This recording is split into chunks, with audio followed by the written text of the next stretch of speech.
안녕하세요. 작년 봄 남편과 이혼한 30대 돌싱 여성입니다.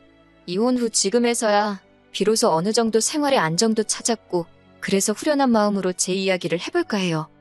지금 저는 이직을 했지만 남편과는 원래 같은 회사를 다니던 사이였어요. 사내 커플을 좋아하지 않는 회사라서 조심스레 연애했고요. 하지만 원래 사내 커플이라는 게 당사자들만 모르고 주변에는 다 눈치챈다더니 나중에 주변 사람들로부터 듣게 되었는데 저희가 서로 좋아 죽는 게 눈에 보이더래요. 그런데 하도 숨기려고 노력하는 게 가상해 다 같이 모른 척 눈 감아줬다고 하더라고요. 저보다 2살 어린 남편과는 처음부터 결혼을 생각하며 만난 건 아니었습니다. 하지만 시간이 지날수록 남편이 적극적으로 마음을 표현해왔고 결국 사귄 지 2년 만에 부부의 영까지 맺게 되었지요.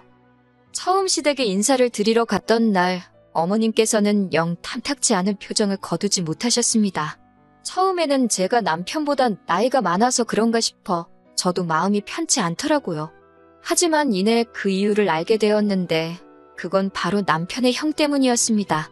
남편에게 형이 있다는 건 알고 있었지만 이후로 형에 대해서 들은 이야기가 딱히 없었기 때문에 저와 남편의 결혼에 있어 그 형이 문제가 될 거라곤 생각지도 못했네요.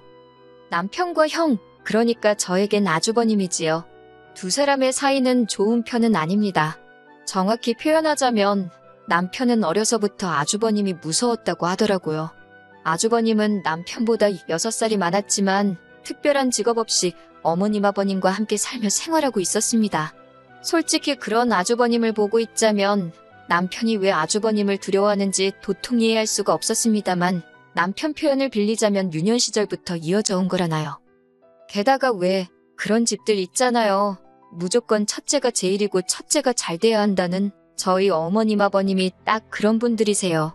물론 시댁에 인사를 드리러 갔을 때만 하더라도 솔직히 시부모님이 아주버님을 안쓰러워하는구나 싶었지 심각한 첫째 바라기이신 줄은 눈치채지 못했습니다. 제가 부모라도 40을 바라보는 아들이 장가는커녕 여자도 없다 하니 답답하겠다. 단순히 그 정도로만 생각했었거든요. 다만 상견례 자리에서 어머님이 저희 부모님더러 아직 맞이가 장가를 안 갔기 때문에 당장 둘째한테 뭘 해주고 그럴 상황이 못 된다고 하셨을 땐 좀 서운하긴 하대요. 아주버님이 장가를 못 간 건 못 간 거고 저희 결혼은 저희 결혼인 건데 까놓고 저희 결혼이 왜 아주버님이 장가를 못 갔다는 사실에 영향을 받아야 하는지 속상하더라고요. 하지만 저나 남편이 어머님한테 돈을 맡겨놓은 것도 아니고 못 해주신다는데 별 수 있나요? 그리고 솔직히 저희 친정도 경제적으로 넉넉한 상황은 아니었으니 마음 한켠에선 차라리 잘 됐다. 이참에 남편과 저 2사람의 힘으로 시작하는 것도 나쁘지 않겠다 싶더라고요. 그렇게 저희는 허례허식은 생략하고 아낄 거 아껴가며 예산 1억 2천으로 결혼식은 물론이고 신혼여행의 작은 빌라 전세까지 구하게 되었습니다. 서울이 아니었으니 가능한 일이었던 것 같아요. 특히 빌라의 경우 신축은 아니었지만 그래도 전에 살던 사람들이 다 고쳐서 살던 집이라서 손댈 곳 없이 말끔한 곳이었어요. 그런데 그렇게 저희가 신혼생활을 시작하고 얼마 지나지 않아 생각지도 못한 상황을 맞닥뜨리게 되었습니다. 그건 다름 아닌 아주버님의 방문이었지요. 당시 저희 집은 시댁에서 버스로 30분 정도의 거리에 있었는데 그 거리가 아주버님에게는 퍽이나 가까웠던 모양입니다. 처음 시작은 정말 더웠던 여름의 주말이었어요.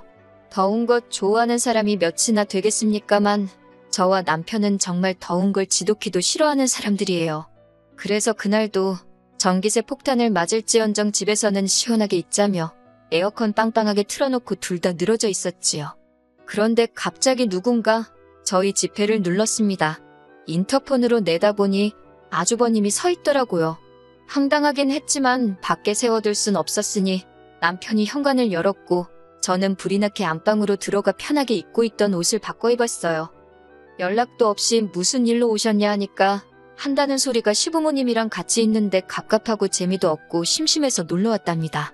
그게 무슨 말인지 떨떠름했지만 그래도 일단은 왔으니 돌아가시라 하기도 그렇고 결국 제가 기왕 오셨으니 커피나 한잔하고 가시라 했습니다.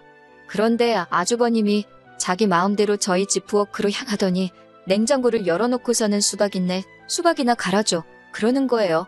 반말로 찍찍 말하는 뻔세하며 왜 이래라 저래란가 싶어 그냥 주는 거나 쳐드세요. 그러고 싶대요.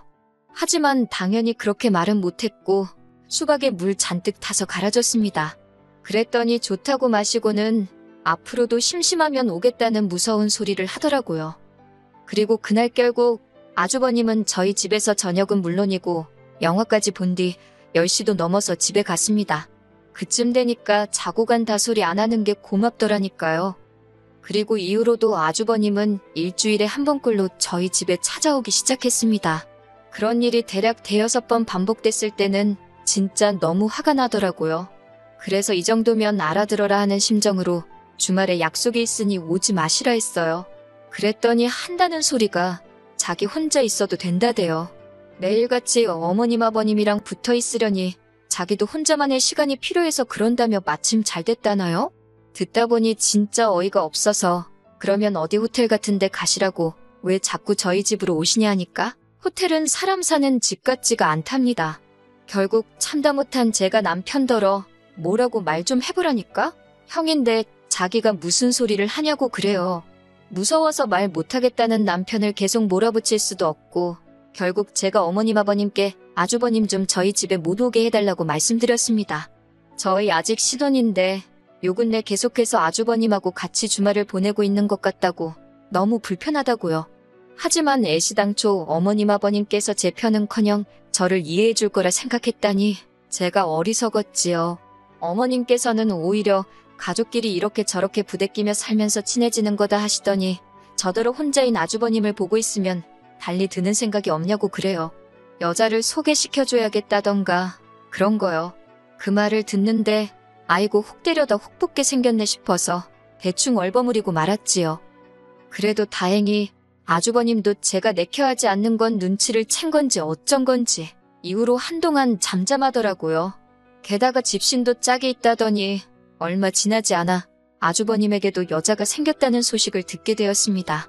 어머님 아는 분의 아는 분을 통해서 소개를 받았다 하더라고요. 하지만 그 평화는 오래가지 못했습니다. 결정적인 사건이 터진 건 재작년 크리스마스였지요. 남편도 저도 결혼하고 처음 함께 보내는 크리스마스였으니 어디 다른 데 가지 말고 집에서 분위기 있게 보내자 했어요. 저녁 식사로 스테이크에 와인까지 준비했고요. 그리고 크리스마스 당일 막 저녁을 먹으려던 찰나였는데 초인종 소리 대신 누군가 현관을 두드리는 소리가 들렸습니다. 곧이어 남편이 현관문 여는 소리와 함께 익숙한 목소리가 들려왔는데 맙소사 아주버님이더라고요.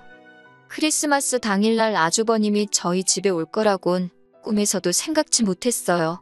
게다가 그 옆에는 아주버님의 여자친구인지 처음 보는 여자도 서 있었는데 저를 힐끗 보고는 아는 채도 안 하대요. 이게 무슨 상황인가 어원이 벙벙한데 아주버님은 아무렇지도 않다는 듯이 밖이 너무 춥기도 하고 식당도 예약을 안 했더니 여자친구랑 갈 데가 마땅치 않아서 왔다며 좀 쉬었다 가겠답니다. 그래놓고서는 저희가 차려놓은 식사를 보더니 맛있겠다며 같이 먹어도 되냐고 그러는데 정말이지 거지냐는 소리가 목구멍까지 올라왔네요. 간신히 그 말을 삼키며 죄송하지만 지금 저희 먹을 것밖에 없다 했어요. 그랬더니 이번엔 그 여자친구라는 사람이 이건 뭐 혼잣말도 아니고 들으라는 건지 원래 윗사람한테 먼저 드시라고 권하는 게 예의 아닌가 그러는 거예요.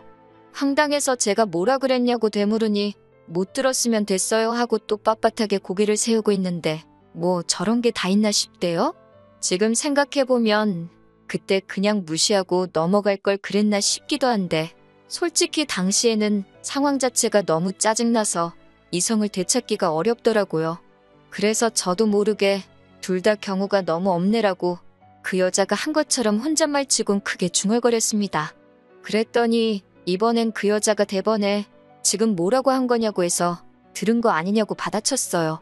지금 이거 너무 똥매너 아니냐고요. 그랬더니 그 여자가 저더러 듣던 대로 싸가지가 없다면서 윗사람 분간도 못하냐고 그래요. 그래서 아주버님이야 그렇다 치더라도 그쪽이 왜 내 윗사람이냐니까 이번엔 아주버님까지 나서서는 자기랑 결혼할 여자니까 당연히 저한테 윗사람이랍니다. 그러면서 남편더런 이 마누라 교육 좀 잘 시켜라 그러고 나가는 거 아니겠어요? 몇 초간 얼이 빠졌던 제가 남편더러 당신은 어떻게 말 한마디도 못하고 그러고 있냐고 소리를 질렀습니다. 그랬더니 남편이란 작자가 하는 말이 그럼 뭐 아주버님 여자친구까지 보고 있는데 자기가 아주버님한테 대들기라도 했어야 되는 거냐고 그래요. 그거야말로 집안 망신 아니냐면서. 그리고 그날 일은 거기서 끝이 아니었습니다. 한 두어 시간 지났을까 분을 못 사귀고 씩씩거리고 있는데 이번엔 어머님이 전화를 해오셔서는 저더러 큰애한테 대들었냐입니다. 큰애라니 누구 말씀하시는 거냐 하니까 아주버님하고 만나는 애가 큰애지 누구겠냐며 걔가 어차피 제 형님 되는 건 시간 문제라나요. 그러면서 새 식구 될 사람인데 말 좀 잘 듣고 하지 왜 벌써부터 찍혀서 집안 시끄럽게 하냐고 그럽니다. 걔가 집안 기강이 다 무너진 것 같다며 혀를 차더라고. 당신이 너무 부끄러웠다나요? 하루도 아니고 몇 시간 만에 아주버님한테 욕먹어 형님도 아닌 거한테 한 소리 들어 남편이란 작자는 입에 본드칠을 했나 지 할 말도 못해. 급기야 어머님까지 나서서는 아직 며느리도 아닌 여자 편을 들지를 않나? 내가 무슨 좋은 꼴을 보겠다고 여기 있나 싶은 회의감이 정말 물밀듯이 밀려오더군요. 그런데 남편이란 작자가 한참 만에 한다는 소리가 내일이라도 아주버님한테 전화해서 12월 31일에 같이 식사라도 하며 보내자고 여자친구분하고 같이 오시라고 정식으로 초대를 하랍니다. 그리고 오늘 일에 대해서 미안하다고 사과를 하래요. 그러면 그쪽에서도 이번 한 번은 그냥 넘어가 주지 않겠냐고요. 그 말을 듣고 나니 정신이 번쩍 들었습니다. 이번에 그냥 어물쩍 넘어가면 앞으로도 내가 아주버님이고 뭐고 그쪽에 끌려다니는 건 시간 문제겠구나 싶은. 그래서 남편더러 그렇게 굽신거려서 잘 지내고 그러고 싶으면 너나 해라 그랬어요. 내가 미쳤다고 그 비위를 맞추면서까지 너랑 사냐고. 됐다고요. 니들끼리 오순도순 형님아우 하면서 살라니까 남편이 그게 무슨 소리냐 해서 말귀도 못 알아들어 먹냐고 너랑 안 산다는 소리라고 쏘아붙였지요. 남편도 남편대로 자기가 연하라서 무시하는 거냐며 알겠답니다. 헤어지재요. 자기가 저보다 어리긴 해도 엄연히 남편인데 이렇게 무시당하면서는 못 산다나요? 지 형한테는 할 말도 못하는 게 나한테는 눈에 쌍심지를 켜고 달라드는 걸 보니 기도 안 차더군요. 그래도 다행인 게 저는 남편이 이혼은 안 한다고 할까봐 솔직히 내심 걱정됐는데 지도 발끈해서 못 살겠다 하니 그거 하나는 고맙더군요. 행여 그 마음 고쳐먹을까봐. 정말이지 조정기간 내내 조마조마했네요. 짧은 결혼 생활이었던 데다가 협의 이혼을 하다 보니 뭐 위자료 같은 건 오가지도 않았습니다. 어차피 전세 보증금을 제 돈으로 했기에 남편이 나가는 걸로 이야기가 되었네요. 그렇게 지난 봄 저희는 완전히 남남이 되었습니다. 이건 후기까지는 아니지만 일단 아주버님은 그 정신 나간 여자친구인지 뭔지랑 결혼 못했어요. 이것도 듣자 하니 저희 어머님이 하도 마지타령을 하시니까 재산이나 얼마 줄 줄 알고 여자가 결혼하려고 했던 모양이에요. 그런데 막상 패를 까보니까 뭣도 없었다는. 그래서 안 한다고 여자가 내뺐다대요.